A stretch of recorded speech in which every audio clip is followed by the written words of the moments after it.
लोकसभा चुनाव को लेकर के लगातार सभी पार्टियां अपनी प्रत्याशियों को जिले में उतार रही है। वहीं अगर बात करें रायबरेली की, तो रायबरेली में अभी तक कांग्रेस और भाजपा यानी किसी पार्टी ने अपने प्रत्याशी को उतारा नहीं है। अगर हम बात करते हैं कांग्रेस की, तो कांग्रेस पार्टी में एक जहन हो रहा है, लोगों के बीच में एक सवाल आ रहा है, जनता के बीच में भी ये बात जा रही है कि सोनिया गांधी अब रायबरेली से सांसदीय का चुनाव नहीं लड़ेंगी। उसके बाद प्रियंका गांधी जनता के बीच मैदान में आएंगी। ये कवायती चल रही लोगों का कयास है। इसको ज़्यादा जानकारी के लिए हमारे साथ मौजूद है कांग्रेस के जिला अध्यक्ष पंकज तिवारी जी। हम उनसे बात करेंगे और ये जानेंगे कि रायबरेली में इस बार सांसद को लेकर के, सांसद प्रत्याशी को लेकर के किसका नाम सामने आ रहा है।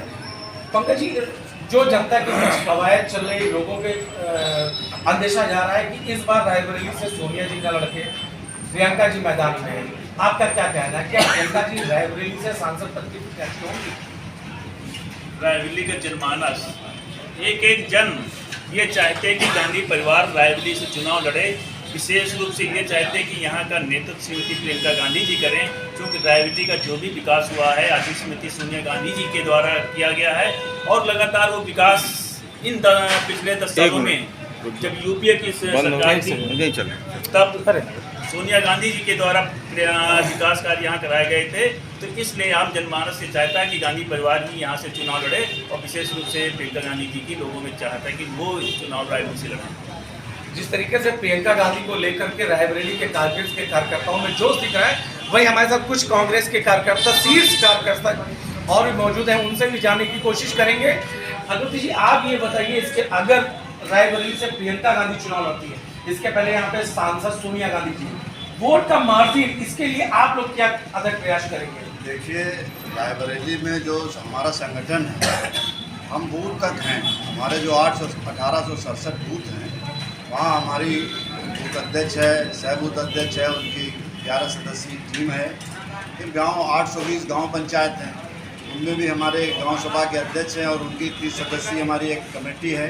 फिर 127 न्याय पंचायत में भी 11 सदस्यों की हमने कमेटी बनाई। फिर हमारी ब्लॉक कांग्रेस कमेटी, जिला कांग्रेस कमेटी है, फ्रंटल संगठन, विभाग प्रकोष्ठ का संगठन है, उत्तर प्रदेश पीसीसी के हमारे साथी। तो हमारा रायबरेली में एक बहुत अच्छा संगठन है जो संगठित तरीके से काम कर रहा है। और हम जो कार्यक्रम हैं, पार्टी के कार्यक्रम हैं, उन कार्यक्रमों को बूथ तक ले जाने के लिए हमारे कार्यकर्ता सतत कार्यरत हैं। और जो कार्यक्रम हैं उनके बारे में उनकी चर्चा करते हैं, उनके साथ संवाद करते हैं, और ये कार्यक्रम बराबर हमारा निरंतर जारी रहा है।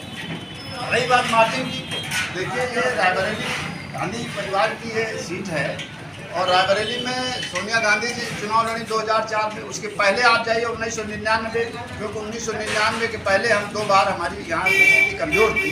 लेकिन जब कैप्टन सतीश शर्मा जी आए तो उनके चुनाव में प्रियंका गांधी जी आई थी, और प्रियंका गांधी के आने से रायबरेली में गांधी आ गई थी।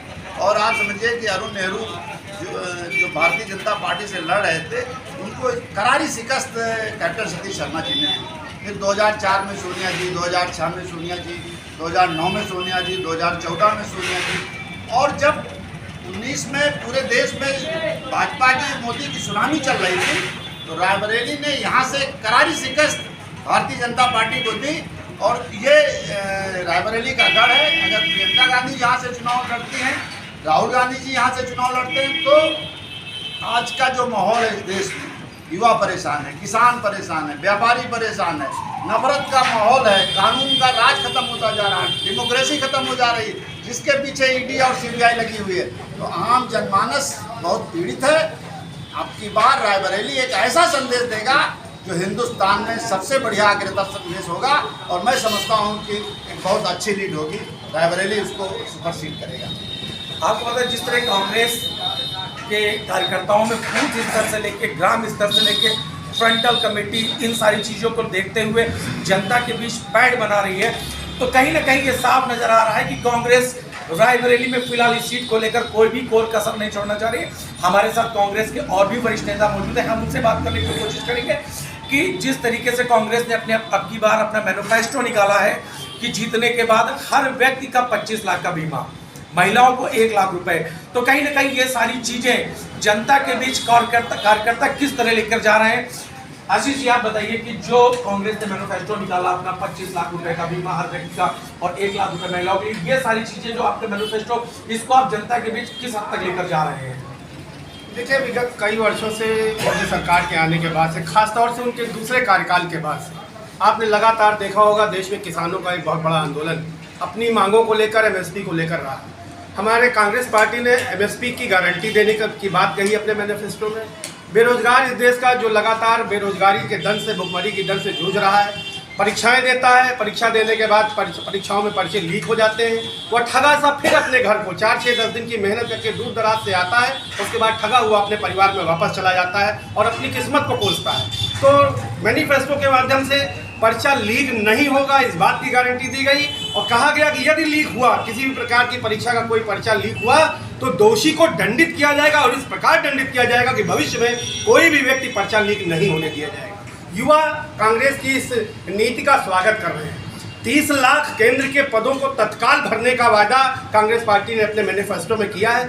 व्यापारियों के लिए जीएसटी की बात आई है कि जीएसटी कानून का सरलीकरण किया जाएगा। युवाओं के लिए आपने बताया जैसे कि महिलाओं के लिए 1 लाख रुपए वार्षिक देने की बात की, बहुत अच्छा है। हमारी तमाम महिलाएं जो घरों में रहती हैं, आज भी हिंदुस्तान में जो गैर कामकाजी महिलाएं हैं, उनके हाथों में रुपया नहीं होता। तो ऐसी महिलाओं को अगर 1 लाख रुपए वार्षिक सहायता कांग्रेस पार्टी की ओर से अपने मैनिफेस्टो में देने की बात कही जा रही है, तो निसंदेह देश की आधी आबादी को मजबूत करने का काम कांग्रेस पार्टी कर रही है। ऐसे बहुत सारे मुद्दे हैं, चाहे वो जो केंद्र शासित राज्यों को, उन्होंने जो अभी 2 राज्यों की बात की कि हम उनको पूर्ण राज्य का दर्जा देंगे, भाजपा के लोग उस पर बोल रहे हैं कि आप 370 का विरोध कर रहे हैं। जब आप 370 का विरोध किस तरह कर रहे हैं? आप कहो कि हम फला राज्य को पूर्ण शासित बनाएंगे तो आप 370 का समर्थन करते हैं, हमने कह दिया तो वो विरोध है। केंद्र सरकार के, वर्तमान केंद्र सरकार के पास कोई चुनावी मुद्दा नहीं है, कोई चुनावी वादे नहीं है, सिर्फ और सिर्फ देश को बरगलाना है और बरगला के अपने विपक्षी दलों को, जिनकी पकड़ अपने काम से, अपने मैनिफेस्टो के माध्यम से, अन्य चीज़ों के माध्यम से जनता के बीच जा रही है, उस पर खिल्ली उड़ाना और गुमराह करना देश का काम है। वर्तमान भारतीय जनता पार्टी की सत्ता युवाओं के बलबूते, किसानों के बलबूते, महिलाओं के बलबूते, बेरोजगारों के बलबूते सत्ता से बाहर होने वाली है और विपक्ष मजबूती के साथ, पूर्ण बहुमत के साथ सत्ता में बैठने वाला है। यही इस मैनिफेस्टो का संदेश है। कहीं ना कहीं ये साफ हो रहा है कि जिस तरीके से बेरोजगारी हो गया, महंगाई हो गया, ये सारे मुद्दे आम जनमानस को त्रैमाम कर रहे हैं। हाँ, लेकिन एक चीज़ और सामने आ रही है, मैं आपसे जानना चाहता हूँ कि सरकार को देखकर कांग्रेस पार्टी के कई कार्यकर्ता कांग्रेस पार्टी को छोड़ रहे हैं। इस पर क्या कांग्रेस पार्टी क्यों अंकुश नहीं लगा पा रही, अपने कार्यकर्ताओं से क्यों बिछड़ रहे, इसका रीज़न क्या है? कांग्रेस पार्टी के कार्यकर्ता नहीं जा रहे हैं, जो जा रहे हैं उनको कुछ प्रलोभन की वजह से जा रहे हैं या उनके ऊपर कोई जांच हो, लेकिन कोई कार्यकर्ता नहीं जा रहा। नेता भले एक आधे चले गए हों, लेकिन कोई कार्यकर्ता नहीं जा रहा है। तो कुल मिला के ये माना जाए जो लोग कांग्रेस को छोड़ रहे हैं वो किसी पार्टी के लायक भी नहीं है। कांग्रेस तो किसी पार्टी के लायक नहीं है वो लोग। कहीं ना कहीं ये साफ हो रहा है कि जिस तरीके से कांग्रेस रायबरेली में अपनी पैठ बनाने की कोशिश कर रही है, प्रियंका गांधी जब अपनी मां सोनिया गांधी के लिए रायबरेली में कैंपेनिंग करती रही है, तो एक लोगों ने, कांग्रेसियों ने एक स्लोगन निकाला था, प्रियंका गांधी नहीं आंधी है। तो इस बार शायद अगर उस आंधी को टिकट मिला और रायबरेली से कांग्रेस अपना प्रत्याशी बनाती है, तो कहीं ना कहीं पहले से ज़्यादा रायबरेली से कांग्रेस लीड करेगी और केंद्र में जिस तरीके से बात कर रहे हैं कार्यकर्ता और कांग्रेस नेता बात कर रहे हैं, केंद्र में अपनी सरकार बनाएंगे। तो रायबरेली से सहारा समय के लिए आशीष श्रीवास्तव।